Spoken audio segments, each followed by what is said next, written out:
Hey, how are you? Brian Lilly here. Welcome. This is the Nectarine. This is the Nectarine's Facebook page. Thanks, guys, over at the Nectarine for having me on again to chat about a whole bunch of issues. So, the big change in Ontario this week, because there's a lot of big changes in Ontario. I mean, holy cow, Doug Ford is moving at breakneck speed. The legislature in Ontario just rose for the summer. When was the last time you heard of politicians sitting in the legislature in the summer? I've been at this a long time, nearly 20 years, and that's my phone going off with me live, so let's turn that off. I've been going at this game for almost 20 years. I've never seen politicians sit through the summer like this. The one time I can think of was 2005.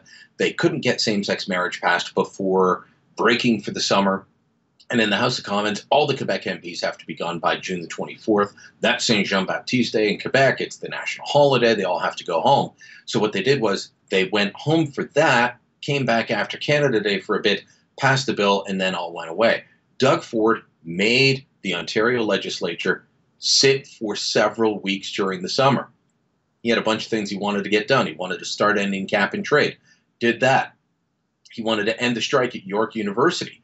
A bunch of students lost their year last year, and it was going to continue on, and the Liberals and the NDP were opposed to stopping the strike. He said, no way, students need to get their year back. So that is done. He passed Bill 5, which shrinks the size of Toronto City Council it was going up from 44 to 47 councillors. He's like, no, you don't need more politicians, taking it down to 25. He's got the support of Liberals and Conservatives, and basically the NDP are furious over this. But the big announcement this week from Queen's Park was changing how we're going to sell marijuana once it becomes legal. How cannabis will be sold. It's not going to be a government store. Well, kind of at first. See, marijuana will become legal. Recreational use of cannabis will become legal on October 17th. My birthday. Thank you, Justin Trudeau. I'm not getting you anything on your birthday. So it's going to become legal on October 17th. There's not going to be any government stores. Kathleen Wynne's plan was to have government-run stores. Now, get this. They were going to be run by the LCBO, the Ontario Liquor Control Board, the Liquor Control Board of Ontario. It was going to be run by the LCBO, and it was going to be a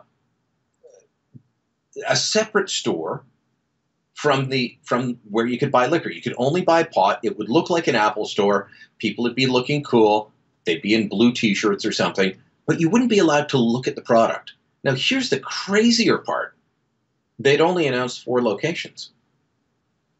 We're a huge province. We are an absolutely massive province. 4 locations. They said by the end of the year they would have 40 locations open. We have more than 400 municipalities. I think the total number is 414 municipalities in Ontario. That means there would be one for less than every 10 municipalities. So there'd be one in Toronto. The closest one announced to Ottawa was Kingston. There'd be one in Hamilton and London. But what would this do? Well, the government kept saying this is all about getting rid of the illegal black market.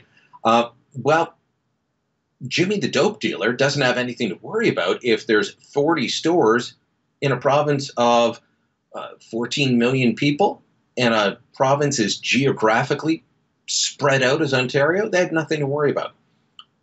In comes Doug Ford. He had talked about putting this in as a potential issue during the election. He got some pushback. Polling showed that most people felt it was better if it was sold through government stores, and so he was willing to do just that. He was just going to sell through the government store. But then he got in and said, no, let's go the private sale route. Now, the government is still going to be the wholesaler and the distributor. So you can only buy weed from the government if you're a private retail store. And from October 17th, of 2018 until April the 1st, 2019, you will only be able to buy it legally online. Again, Jimmy the dope dealer has nothing to worry about. If you've been using a dealer for years, he's not going anywhere, trust me. Because you've got to go to buy it legally, you've got to go and register online, buy it from the online store, and it will be shipped to you. Now, many people already do this for medical marijuana, uh, and the prices are a lot lower than the government store. But starting April 1st, they are going to allow private retail establishments to sell marijuana. This is huge news. Following in the lead of Manitoba, Saskatchewan, and Alberta, by the way, those provinces all said, I mean, even the NDP in Alberta said, we'll have private sale of pot. They already have private sale of liquor. Saskatchewan's moving in that direction, and Manitoba has a new government that's a bit more free market oriented. A couple of interesting things. I had Vic Fideli on my radio show. For the next 3 weeks, normally I'm on at night. For the next 3 weeks, I'm on from 10 a.m. to 2 p.m. Eastern on News Talk 580 CFRA in Ottawa. And this morning, I had Vic Fideli on. He's the Minister of Finance in the Ford government. He was part of the announcement on how this is going to be rolled out when they announced it yesterday afternoon, just after the markets closed. That tells you that this is important. This is big. You think of companies like Canopy Growth, Tweed, others. They're trading on the stock market. This could impact them. So we were talking about what kind of stores, what will it look like? So here's the skinny on this. It's not going to be showing up in your pharmacy, and it's not going to be showing up in your corner store. You know, if you remember back to the provincial election here in Ontario, Kathleen Wynne was going around saying, you can't have private sales. You'll be selling cannabis next to candy bars. First off, nobody in Canada calls them candy bars. And if you do, I probably don't trust you. Secondly, nobody ever said that Doug Ford wanted to sell them in corner stores. Now, I thought you might see them in a pharmacy, like a Shoppers Drug Mart or Rexall, that sort of thing. No, they will only allow private sale through standalone stores, and this is what they're devoted to.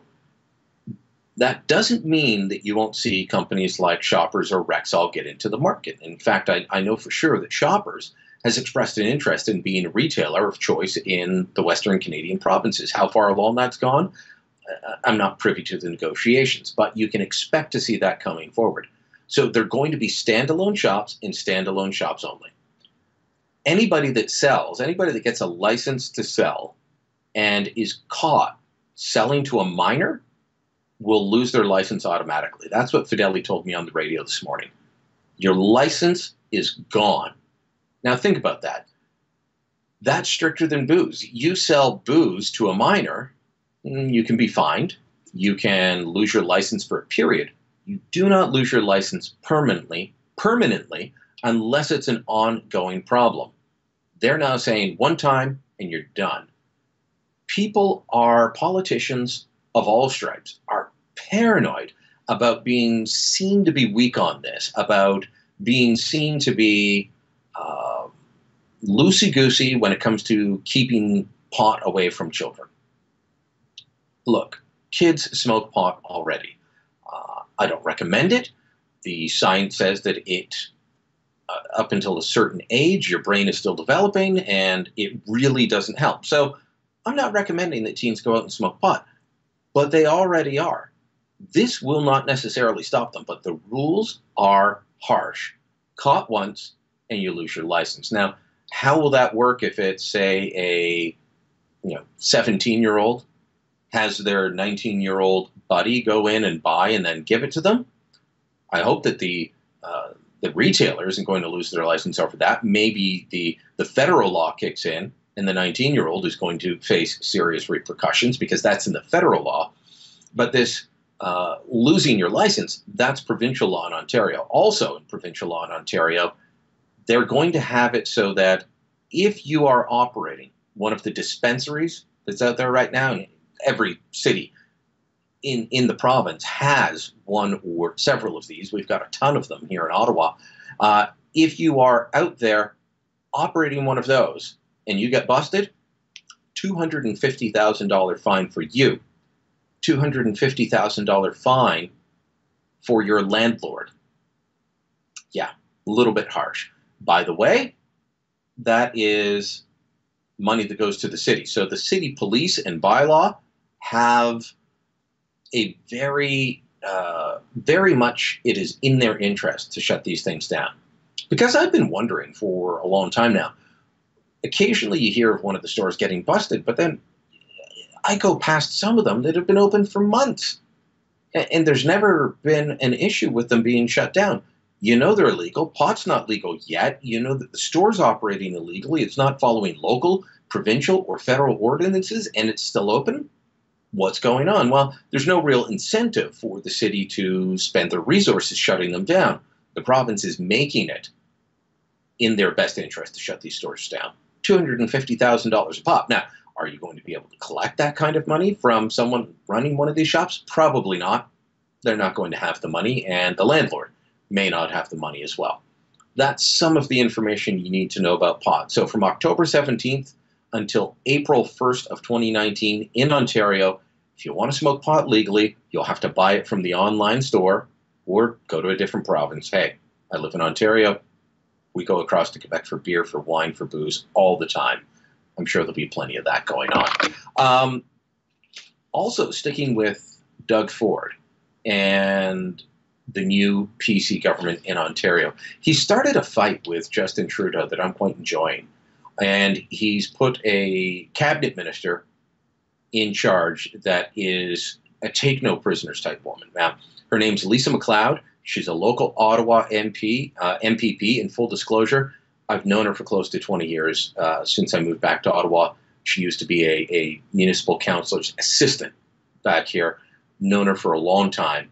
She is owning this file. As you know, we've been having people just stream across at Roxham Road. The last time I looked at the numbers, it was 31,000 had come across illegally. We don't have the July numbers yet. I expect that they're going to be up.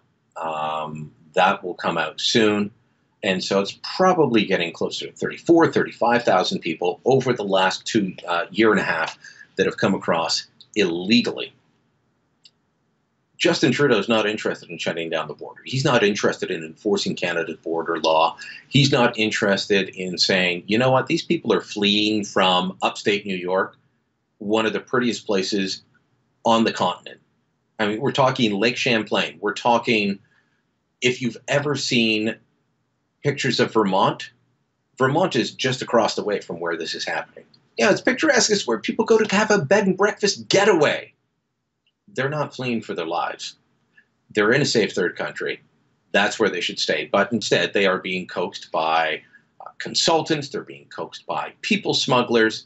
And they're being brought into the United States on false visas.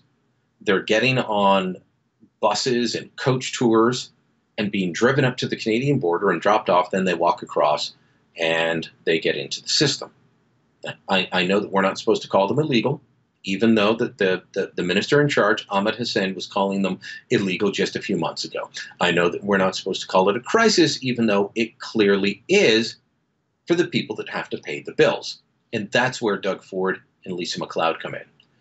For the longest time, this was all on Quebec. And at first, the Quebec government of Philippe Couillard, the Liberal government, was all in favor of. He wanted to help Justin Trudeau. He didn't want to cause any problems. Then he realized he's facing an election, and the population of Quebec is not happy with this. They've been dealing with the overwhelming majority of this and paying for it. Last year's bill alone was $146 million. That was for 2017. They haven't submitted a bill yet for 2018. Now it's moved into Ontario because Quebec is saying, we're full. We have no more shelter spaces to put people. We don't have any emergency housing to put people. And so they started moving them to Ontario rather than saying, hey, let's do the common sense thing and tell people, stop walking across this gully. Stop coming into the country illegally. Oh, we'll ship them to Ontario. That's what we'll do. We'll put them in Cornwall. We'll put them in Toronto. The province of Ontario now says that they are owed $200 million by the federal government. It was broken down as about $12 million to the city of Ottawa for municipal expenses, mostly to do with housing. It was put down as about $75 million for the city of Toronto and about $90 million in social assistance, and then there were other costs as well. All of this to say $200 million, and they are not getting the money. The feds recently came forward and said they'd give $11 million. That's it. That's it. $11 million. They spent $200 million. They're getting $11 million. Just to let you know, guys, getting something in my ear now for a second, so if we can clear that up. $200 million. Lisa McLeod's not backing down. She showed up in Ottawa this week and said, here's what we need. Here's the itemized list. Okay. Lisa McLeod shows up in Ottawa, says you've got to pay up. This is your problem. She's not saying shut the border. She's not saying anything else. She's sticking to the one simple argument: pay up. You caused the problem. You pay for the problem. It's your job. This is causing huge economic distress on cities, on the provinces, and it's all Justin Trudeau's fault.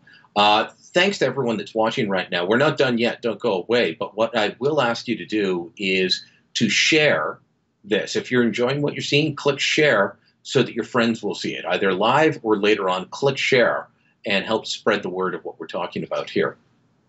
So, big fight with Justin Trudeau over the issue of illegal border crossers. This isn't going away. And in fact, another guest I had on the radio today was Eric Dehaime. Eric hosts his own radio show in Quebec City on FM 93, one of the smartest guys I know about Quebec politics. And we were discussing mostly the Quebec election, which could see the Liberals replaced by a somewhat center-right party. We'll see in October. But he was talking about how unpopular this issue is in Quebec. And I said, could this hurt Justin Trudeau in the next federal election? He said, absolutely it could. Trudeau has 40 seats in Quebec right now. And if he loses any of them, he's in trouble because he's in a tie with the Conservatives right now. Lots of people are saying Andrew Scheer's boring. Andrew Scheer's not going anywhere. Maybe so. But he's tied with him right now in poll after poll. And this issue, this fight that Justin Trudeau is having with the Quebec government and now the Ontario government, very popular Ontario government, is not going to help him. I mean, think of this. The fight in the next federal election in Ontario is going to be Justin Trudeau versus Doug Ford.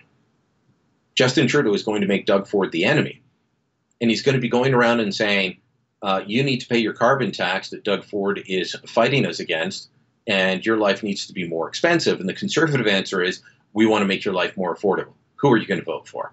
You've got the one guy saying, you just need to accept everybody into your country that comes in illegally and not complain about it. And Doug Ford saying, pay your bills.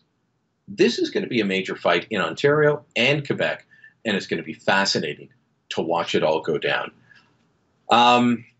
Last point that we'll touch on with the Ford government of Ontario. They're one of the several individuals or groups that have come forward and said, we'll take the statue of Sir John A. Macdonald off your hands. Yeah. If you haven't heard, the city of Victoria decided that they were going to take down the statue of Sir John A. Macdonald, the man that without Sir John A. Macdonald, there is no Canada. Without Sir John A. Macdonald, British Columbia would be an American state right now. And if that were the case, there'd be far fewer First Nations and treated far worse than they are in Canada today. But the city of Victoria and their left-wing mayor out on the left coast of Canada decided that Sir John A.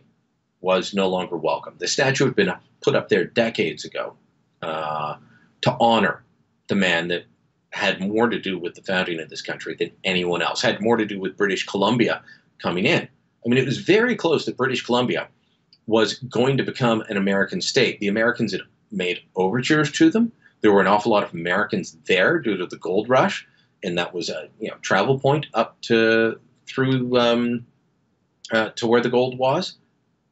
There was the real possibility, and Sir John A. Macdonald went out and said, we'll give you a railway.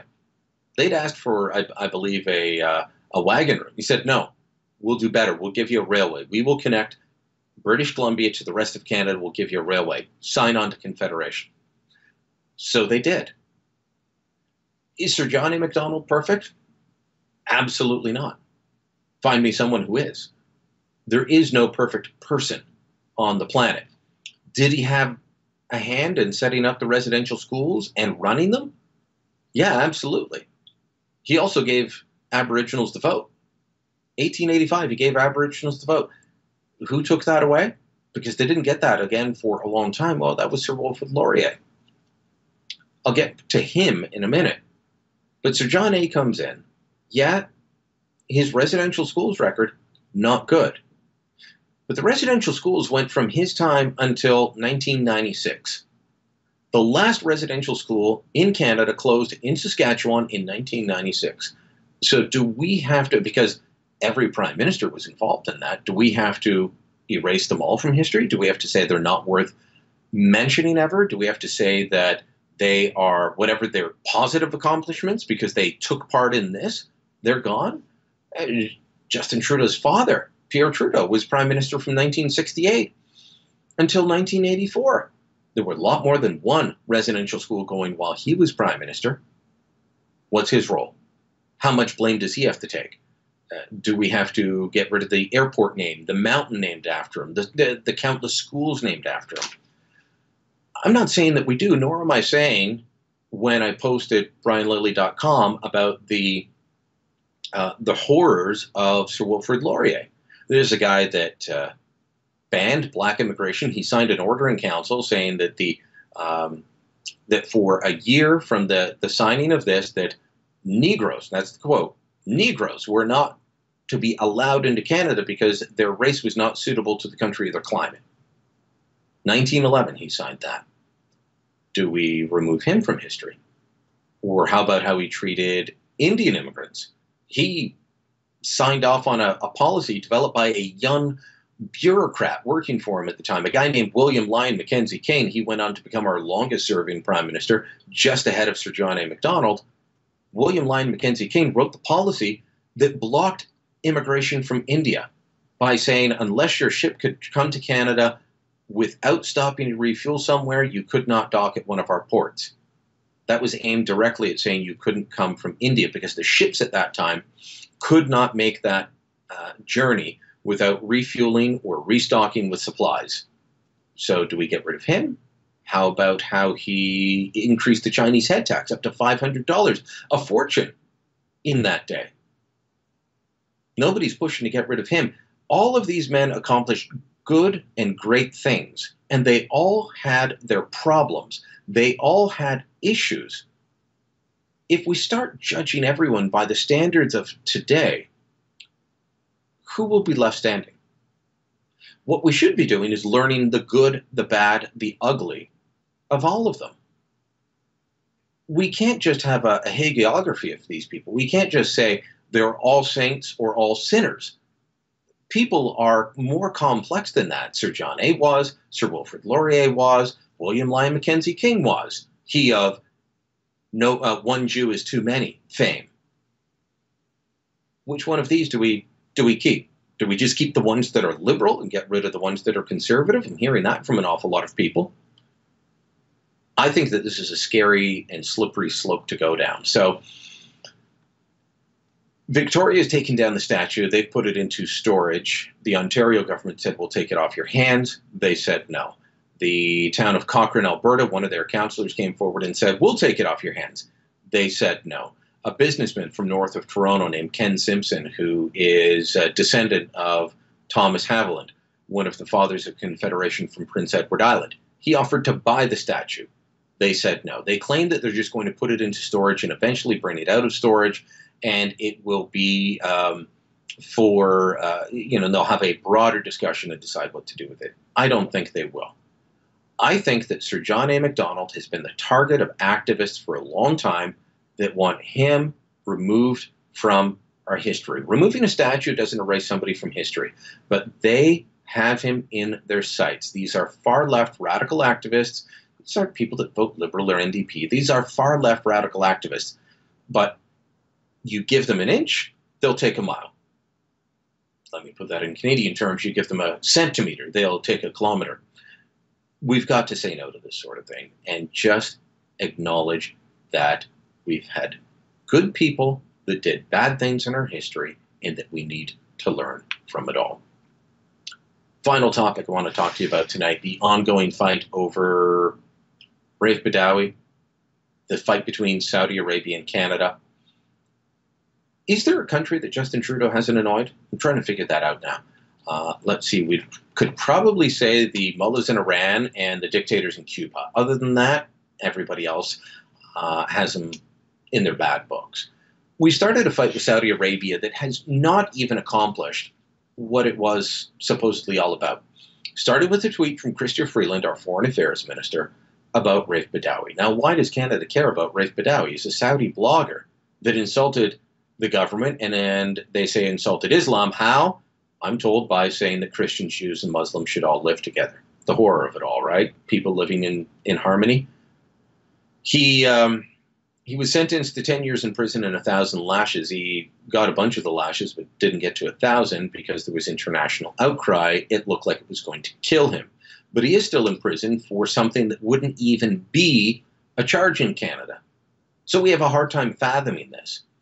But Chrystia Freeland decided that she was going to tweet about this and demand that Raif Badawi be released just after his sister, who is a women's rights activist, was arrested. Now, I'm not saying Canada should not speak up, but there is a time and a place and a way to do it. If you just want to grandstand, then yeah, go on Twitter, be like Donald Trump, say you got a bigger red button and yours works. Now, Donald Trump can do that and have some success at it because he's a major power that has the ability to inflict pain on pretty much any country that crosses him. That's not the case with Canada, and it's definitely not the case with Chrystia Freeland. She tweets about this. It has not helped Raif Badawi or his sister Samar at all. In fact, I'm not alone in thinking that this could exacerbate their condition. It could be worse over time. Former diplomats, including a former Canadian ambassador to the Saudi Arabian kingdom, says, yeah, that is what could be happening. So the Badawis are still behind bars. We have had the Saudis cut off any future trade. They've canceled orders for wheat. They're still buying our light armored vehicles, and we are still buying their oil. All of that's problematic. They've also called back 16,000 students, including 1,000 doctors that were working on the front lines in Canadian hospitals and clinics. 1,000 doctors. I'm told that one of the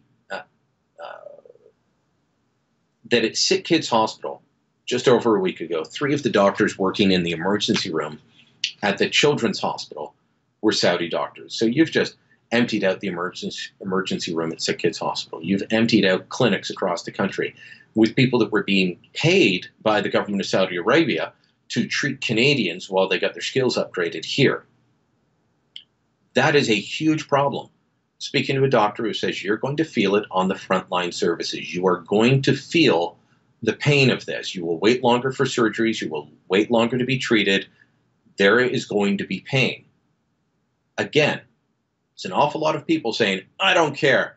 Fight the Saudis. We hate them. They're backwards. We don't want anything to do with them. Okay, well, did you help the guy get out of jail? No. Have you hurt our farmers? Yes. Have you hurt patients waiting for medical care? Yes. And in the meantime, you've got another fight with another country. Did our allies come to our aid? No, the United States said they're staying neutral. Britain said they're staying neutral. The Europeans are staying out of it. Meanwhile, you've got Jordan taking the side of the Saudis. You've got neighbors like Qatar taking the side of the Saudis. Even the Palestinian Authority, who we just gave $50 million to, taking the side of the Saudis. Did this do anything? No. How could it have been handled better? It could have been handled with quiet diplomacy. It's an interesting thing that's been going on. There was a piece posted by the Calgary Herald. Lucia Corbella, a columnist there, had called and spoken to Raif Badawi's daughter. They live in Sherbrooke, Quebec. That's why Canada cares about this. His wife and children fled Saudi Arabia, settled in Canada. They're in Sherbrooke, Quebec, down near the Quebec-Vermont border. She called them up, spoke to one of the daughters, who said the family's very angry about this, that this was not helping her father, that they'd wished it had been done quietly. Strangely, that column has disappeared. And I believe her name is Insaraf. Badawi's wife came out and said, oh, no, this is not true. This is not how the family feels. Well, Corbella talked to somebody in that household, so something is going on. It was up for hours. It was being cited all over the place. And now the column has been taken down. I'm sure we'll find the full story out at some point. But this is a fool's errand that Justin Trudeau's on. If we, he's going around saying that we have a values-based foreign policy, and that's why he's doing this. If that's the case, why did he praise Fidel Castro? Why did he praise Fidel Castro when he died? A man who jailed more journalists per capita than China, a man who killed political opponents, a man who killed anyone that was different in any way, shape, or form. Why has he been trying to cozy up to the mullahs of Iran? Why is he trying to get in with a country that is at least as bad, if not worse, than Saudi Arabia, and yet doesn't even have a reformer leading it? You can argue about whether Mohammed bin Salman is an actual reformer in Saudi Arabia, but he has put forward a plan saying here's how he's going to change the country. That's not happening with Iran. They're having demonstrations. They're calling for freedom. We're not standing up for that. We're not saying, hey, we're behind you. If we were, that would be a values-based foreign policy. No, we're trying to say, oh, Iran, buy our planes from Bombardier. We'll finance them for you. Did you even know that Canadians are on the hook for more than $100 million worth of jet purchases by Iran from Bombardier? It's another way that we subsidize Bombardier so that we can get in good with the people leading Iran. Justin Trudeau is peeing on your leg and telling you that it's raining. It's not. This is just the latest gaffe in a series of gaffes when it comes to foreign policy, and this guy is a disaster. I'm going to wrap it up there. I want to thank everyone for watching. Please click share if you haven't already. Share this to your own Facebook page. Click like. Spread this however you can. Tweet it out. Email it out. Do whatever you can. Spread the word. We'll chat again soon. And do remember, you can catch me on the radio at 10 a.m. to 2 p.m. Eastern on CFRA. That's CFRA in Ottawa. And you can find me on the usual social media channels as well. Thanks. Have a good